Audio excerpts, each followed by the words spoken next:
Hi friends, welcome to biology for DSC. నేను మీ Harileela. Friends, ఈ వీడియోలో మనం డిఎస్సి స్కూల్ అసిస్టెంట్ జీవశాస్త్రం ప్రశ్నల నిధి అనే ఈ పుస్తకంలో పార్ట్ 2గా బయాలజీ మెథడాలజీని ఇవ్వడం జరిగింది కదా. ఈ బయాలజీ మెథడాలజీలో విజ్ఞాన శాస్త్ర అనీత విద్య పార్ట్ 4 వీడియోని చూద్దాం. వీడియోలోకి వెళ్ళే ముందు like, share, subscribe. Stay tuned and keep watching. వైజ్ఞానిక సంఘంలో కార్యనిర్వహణలో సభ్యులు కానివారు. ఈ క్రింది వారిలో ఎవరంటే వైజ్ఞానిక సంఘంలో కార్యనిర్వహణలో సభ్యులు కానివారు తల్లిదండ్రులు. వైజ్ఞానిక సంఘంలో కార్యనిర్వహణలో సభ్యులు కానివారు తల్లిదండ్రులు. నెక్స్ట్, సైన్స్ క్లబ్ నిర్వహణకు వనరులు కుదర్చవలసిన బాధ్యత వీరిది. ఎవరిదంటే పాఠశాల ప్రధానోపాధ్యాయుడు అనమాట. సైన్స్ క్లబ్ నిర్వహణకు వనరులు కుదర్చవలసిన బాధ్యత పాఠశాల ప్రధానోపాధ్యాయుడిది. నెక్స్ట్, వైజ్ఞానిక సంఘ ఏర్పాటుకు సూచనలు ఇచ్చినది. వైజ్ఞానిక సంఘ ఏర్పాటుకు సూచనలు ఇచ్చింది ఎవరంటే correct answer option 4 NCERT. NCERT వాళ్ళు వైజ్ఞానిక సంఘ ఏర్పాటుకు సూచనలు ఇచ్చారు. నెక్స్ట్ బిట్, వైజ్ఞానిక సంతలు మన దేశంలో ఎన్ని స్థాయిలలో నిర్వహించబడతాయి? 4. వైజ్ఞానిక సంతలు మన దేశంలో 4 స్థాయిలలో నిర్వహించబడతాయి. నెక్స్ట్ బిట్, వైజ్ఞానిక ప్రదర్శనల ఏర్పాటుకు సమాచారాన్ని పాఠశాలలకు అందించే అధికారి. వైజ్ఞానిక ప్రదర్శనల ఏర్పాటుకు సమాచారాన్ని పాఠశాలలకు అందించే అధికారి ఎవరంటే డిఈఓ అనమాట. డిఈఓ వైజ్ఞానిక ప్రదర్శనల ఏర్పాటుకు సమాచారాన్ని పాఠశాలలకు అందించే అధికారి డిఈఓ. నెక్స్ట్, వైజ్ఞానిక ప్రదర్శన నిర్వహణలోని సోపానాలు ఎన్నంటే 5. వైజ్ఞానిక ప్రదర్శన నిర్వహణలో సోపానాలు 5. నెక్స్ట్, వైజ్ఞానిక ప్రదర్శనలు ఏర్పాటు చేయడంలో ప్రధాన ఉద్దేశ్యం. వైజ్ఞానిక ప్రదర్శనలు ఏర్పాటు చేయడంలో ప్రధాన ఉద్దేశ్యం శాస్త్రీయ వైఖరి పెంపొందించడం. వైజ్ఞానిక ప్రదర్శనలు ఏర్పాటు చేయడంలో ప్రధాన ఉద్దేశం ఏంటంటే శాస్త్రీయ వైఖరిని పెంపొందించడం. నెక్స్ట్ బిట్, ప్రాంతీయ వైజ్ఞానిక ప్రదర్శనలు ప్రారంభమైన కాలం. ప్రాంతీయ వైజ్ఞానిక ప్రదర్శనలు ప్రారంభమైన కాలం 1970 నుంచి 71.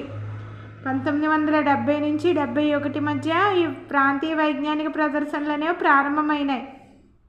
నెక్స్ట్, కమిటీల ద్వారా కార్యనిర్వహణ ఈ కార్యక్రమంలో అవసరం. ఏ కార్యక్రమంలో అవసరం? వైజ్ఞానిక ప్రదర్శన.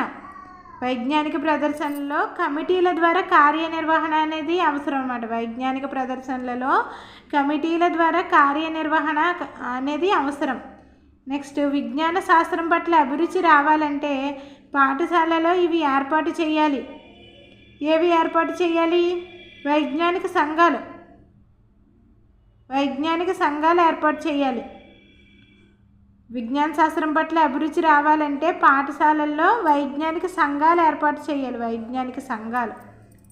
నెక్స్ట్, వైజ్ఞానిక సంఘాలలో నిర్వహించే కార్యక్రమానికి ఇందులో ఒకటి చెందుతుంది.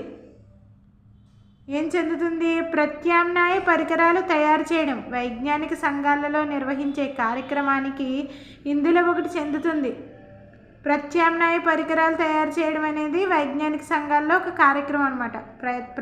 ఆప్షన్ 2 ప్రత్యామ్నాయ పరికరాలు తయారు చేయడం వైజ్ఞానిక సంఘాలలో ఒక కార్యక్రమం. నెక్స్ట్ బిట్, విద్యార్థులలో పఠనాసక్తిని పెంపొందించడానికి అవసరమైనవి. విద్యార్థుల్లో పఠనాసక్తిని పెంపొందించడానికి అవసరమైనవి క్రింది వాటిలో ఏంటి? లైబ్రరీ. లైబ్రరీ అనేది విద్యార్థులలో పఠనాసక్తిని పెంపొందించడానికి అవసరమైంది. నెక్స్ట్, లైబ్రరీ అనే పదం ఈ లాటిన్ పదం నుంచి వచ్చింది. ఏ పదం నుంచి? లైబర్. లైబర్ అనే లాటిన్ పదం నుంచి వచ్చింది. లైబ్రరీ అనే పదము లైబర్ అనే లాటిన్ పదం నుంచి వచ్చింది. లైబర్ అనే లాటిన్ పదం. నెక్స్ట్, కెమిస్ట్రీ కథలు, లోహాల కథలు, విజ్ఞాన శాస్త్ర చరిత్ర లాంటి గ్రంథాలు విజ్ఞాన శాస్త్ర గ్రంథాలయంలో ఏ అంశానికి చెందినవి? ఏ అంశానికి చెందినవి? నేపథ్య గ్రంథాలు ఇవి. కెమిస్ట్రీలో కథలు, లోహాల కథలు, విజ్ఞాన శాస్త్ర చరిత్ర లాంటి గ్రంథాలు విజ్ఞాన శాస్త్ర గ్రంథాలయంలో నేపథ్య గ్రంథాలకు చెందినవి. నేపథ్య గ్రంథాలు ఇవి. కెమిస్ట్రీ కథలు, లోహాల కథలు, విజ్ఞాన శాస్త్ర చరిత్ర లాంటి గ్రంథాలు విజ్ఞాన శాస్త్ర గ్రంథాలయంలో నేపథ్య గ్రంథాలకి చెందినవి. నెక్స్ట్ ఈ క్రింది వాటిలో ఒకటి విజ్ఞాన శాస్త్ర మాస సంచిక. ఏంటది? Science reporter. ఈ క్రింది వాటిలో ఒకటి విజ్ఞాన శాస్త్ర మాస సంచిక, అంటే నెలవారీ వేసేది అనమాట. సైన్స్ రిపోర్టర్ అనేది విజ్ఞాన శాస్త్ర మాస సంచిక. నెక్స్ట్ బిట్స్ నెక్స్ట్ వీడియోలో కంటిన్యూ చేద్దాం. Stay tuned and keep watching.